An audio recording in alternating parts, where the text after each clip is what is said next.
This channel does not promote any violent, harmful, or illegal activities. All content provided by this channel is meant for an educational purpose only. প্রেমে পড়ছে পেঙ্গুইনরা, পড়তেই পারে, কিন্তু ব্যাপারটা শুধু প্রেমে আটকে নেই, পরকীয়া টরকীয়া হয়ে জটিল চেহারা নিয়েছে। আপনারা বলতেই পারেন, পেঙ্গুইনরা যদি পরকীয়া করে তাতে কি এসে গেল? ঠিক কথা, কারো কিচ্ছু এসে যাচ্ছে না, আবার যাচ্ছেও। কেননা পেঙ্গুইনদের পরকীয়া প্রেম মানে আনুগত্য, বিশ্বাসযোগ্যতা, সম্পর্কের অঙ্গীকার, এই সব কিছুই প্রাণী জগৎ থেকে হারিয়ে যাওয়া। কারণ কি জানেন?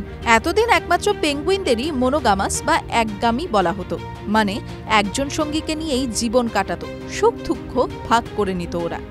অন্যভাবে বলতে গেলে পেঙ্গুইনরা একবারই প্রেমে পড়ত, একবার মিলন মানে আজীবনের সঙ্গী। নতুন সঙ্গী খোঁজ করার চেষ্টা কখনো ওদের মধ্যে দেখা যায়নি। তবে এখন নাকি পরম্পরা ভাঙছে। এক পার্টনারকে ছেড়ে অন্য পার্টনারের খোঁজে বেরোচ্ছে পুরুষ ও স্ত্রী পেঙ্গুইনরা। বিজ্ঞানীরা বলছেন ওদের মধ্যেও এখন ডিভোর্সের চল হয়েছে, আর ডিভোর্স শুরু হতেই দলে দলে পেঙ্গুইন দম্পতির ঘর ভাঙছে। তবে ঘর ভেঙে নতুন ঘর বাঁধার পরও ওরা কিন্তু সুখে নেই। নতুন সঙ্গীর সঙ্গেও লেগে যাচ্ছে ঝগড়াঝাটি।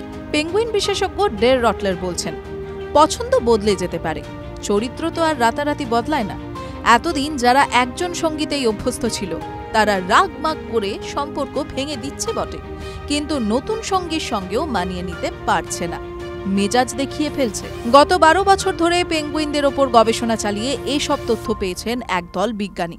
সেই দলের নেতৃত্বে ছিলেন রটলার। তিনি বলছেন, বরফ গলার কারণে পেঙ্গুইনরা যতটা না বিপন্ন, তার থেকেও বড় বিপদ এই সম্পর্কের টানাপোড়েন। তার আশঙ্কা, এসবের জেরে কয়েক বছরের মধ্যেই পেঙ্গুইনের সংখ্যায় টান পড়তে পারে। একটা নামকরা বিজ্ঞান পত্রিকায় এই গবেষণাপত্র ছাপা হয়েছে, আর তারপরই আলোড়ন পড়ে গেছে প্রাণী বিজ্ঞানের মধ্যে। TV9 Bangla digital.